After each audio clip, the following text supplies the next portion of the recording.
proceed with the first presentation and of our session today, which Dr. Binde, who is a gastroenterologist, originally based in Bugando Medical Center, but now is with the Benjamin Mkapa Hospital in Dodoma, will present to us the burden of GI diseases in East Africa, epidemiology, risk factors, and emerging trends. Dr. Binde, karibu sana.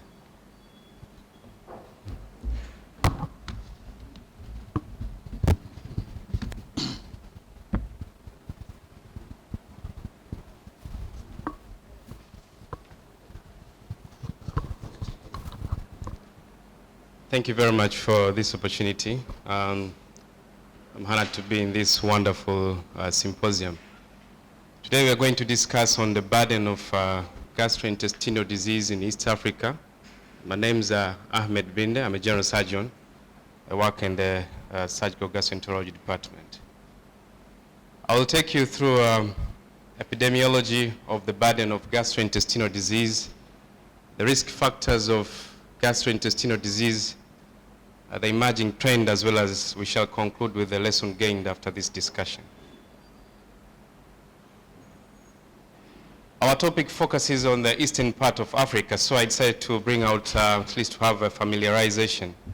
The eastern part is covered with 12 countries, and they're commonly known are the 6 member countries of Eastern African Community. And some of my data will be catered through these 6 members, as well as some countries that will be with research published in online database. So to estimate the public health burden of gastrointestinal disease across East Africa, I extracted and compiled data from the Global Burden of Disease study in 2019.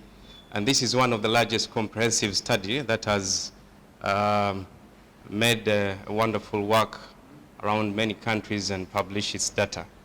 I also extracted some of the data from the World Bank to assess the health development in terms of human and social demographic index.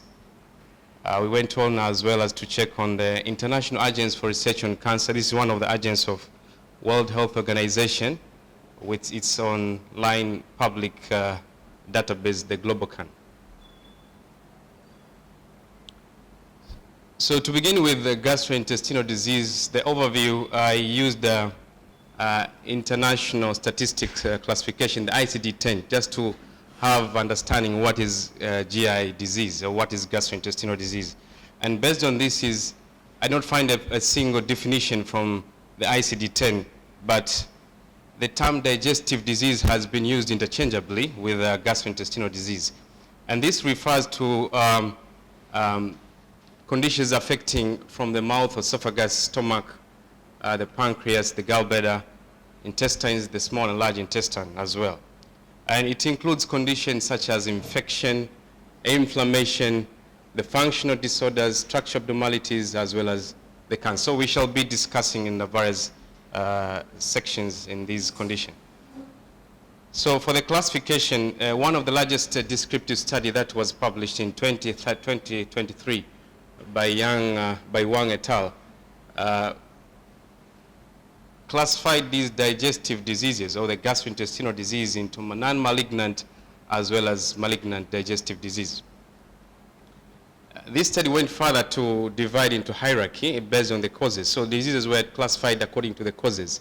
And it has 3 arms, the communicable diseases, non-communicable disease, as well as injurious cause. So the digestive or gastrointestinal disease falls under non-communicable disease with its under hierarchy, the liver cirrhosis, gallbladder diseases, as you see, the inguinal, femoral, inflammatory bowel disease, the pancreatitis, intestinal obstruction, as well as paralytic ileus. All these encompasses the non-malignant GI diseases.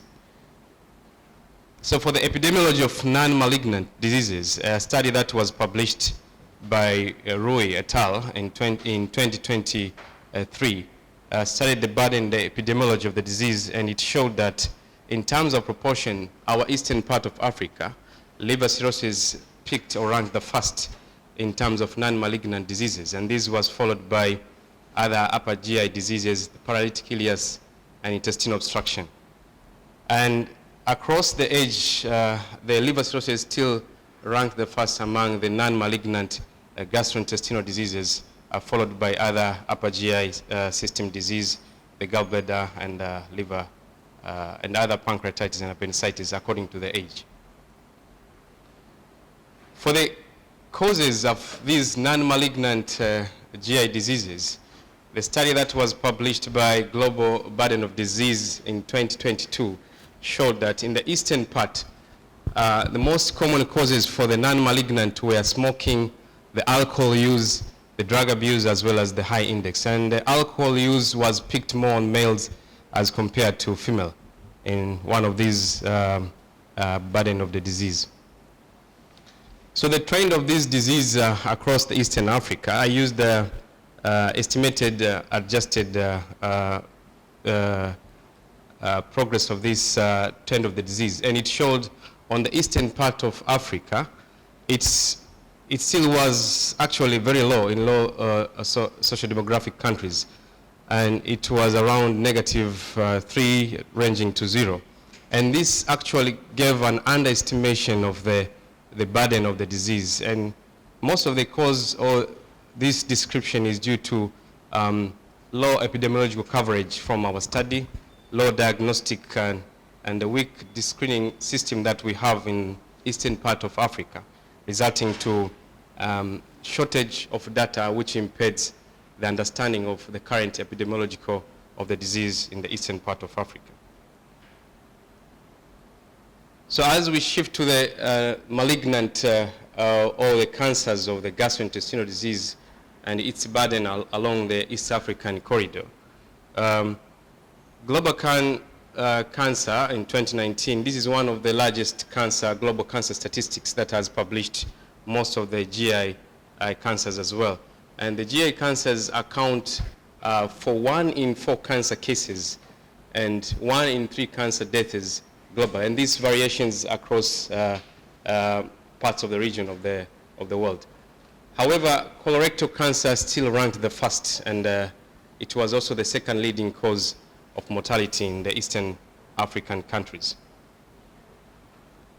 For the incidence and mortality, the current data that was published in 2025 by Lee et al. Showed that the incidences were high by the colorectal cancers by 9.6%, and still the colorectal cancer among the GI cancers picked the first in the mortality. For the etiology risk factors for these gastrointestinal cancers, a study that was published in 2024 in the GlobalCan database showed that the top 3 risk factors were smoking, alcohol use, and high body mass index, as well as some of the other factors that predispose to these GI malignancies were unsafe sex, high plasma glucose, and H. pylori, despite being very prevalent in East Africa, we still have a low prevalence of gastric cancer, and this brought a term of Africa enigma due to the face of presentation of gastric cancer despite the high prevalence of H. pylori infection.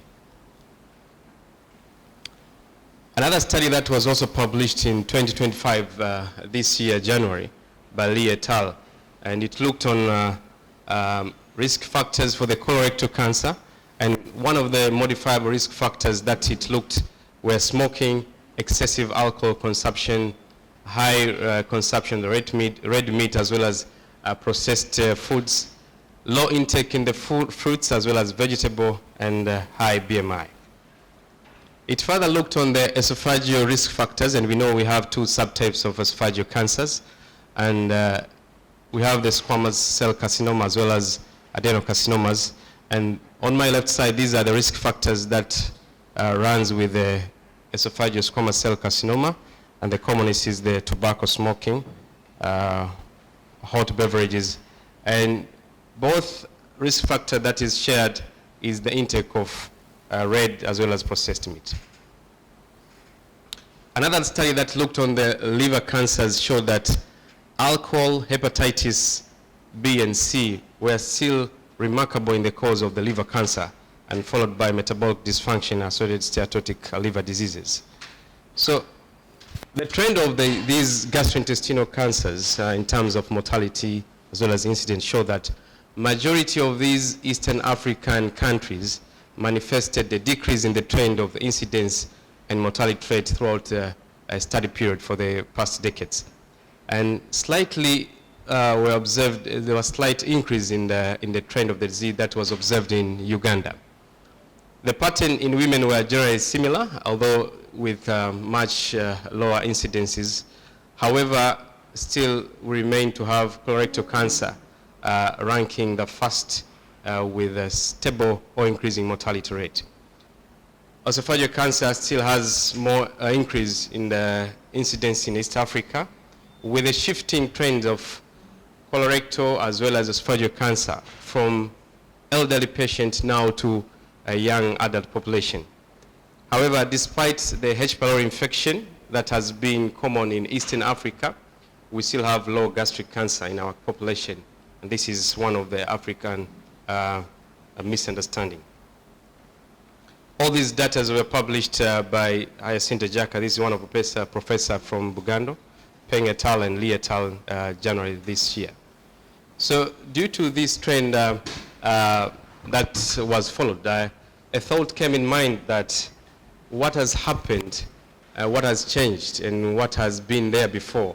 Now we have seen young adults getting these malignancies that has not yet been in the current years.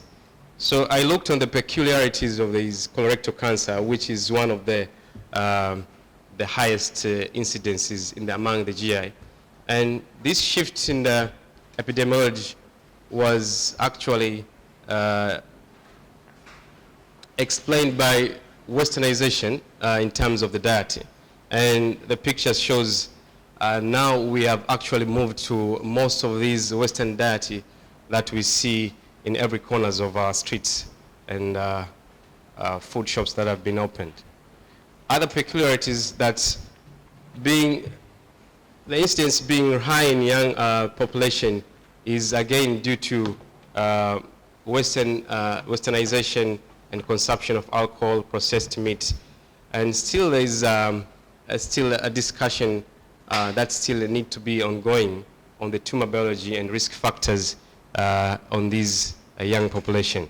There's still variation in the screening strategies and participation across East Africa, and this actually results to rise in these incidences and mortality. For the esophageal cancer, some of the peculiarities that I looked through was there's a difference in the distribution of these subtypes of esophageal cancer. And along the East African corridor, the common esophageal types cancer is a squamous cell carcinoma. And one of our neighboring countries being picked the highest country with esophageal cancer from Kenya as well as Malawi, followed by Tanzania, and the third in terms of esophageal cancer. Female young age population were more affected with esophageal cancers as compared to male for esophageal cancers. And this association was brought by estrogen and its receptor, as well as delayed impact in male due to a decrease or absence of these receptors. There's also a varying in the prevalence and modifiable risk factors among the population, and the screening initiatives being limited results to a high incidence of esophageal cancer. So the lesson gained behind this discussion is that we need to improve data. Some of the data we saw, there is a decrease in trend, but yet it's not the truth due to individual studies that have been done along East Africa. So we need to improve the data that will need to be incorporated in the globally. Endoscopy units also need to be well-established database. Routine screening programs on the GI cancers need to be well-established and implemented. We need also to improve the GI research on our East African region and screening programs that needs to be also shift from the elderly to young population with high prevalence in this age. With in mind that the decision to shift these screening modalities, we know for a long time screening programs have been done for ages above 50 and 45, but due to the trend of shifting of this epidemiological disease, we need to shift it to young. But before we shift, we have to have in our minds that this will depend on the epidemiological characteristics unique to each region before we shift. To mark the end of my presentation, this is one of the theme, motto, that is World Digestive Health Day is going to be on 29th May this month, and the motto for this year is Nourish to Flourish. And thank you very much.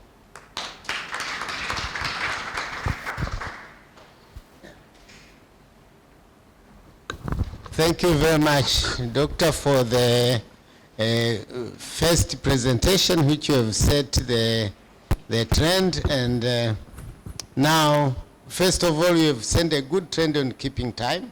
Thank you very much.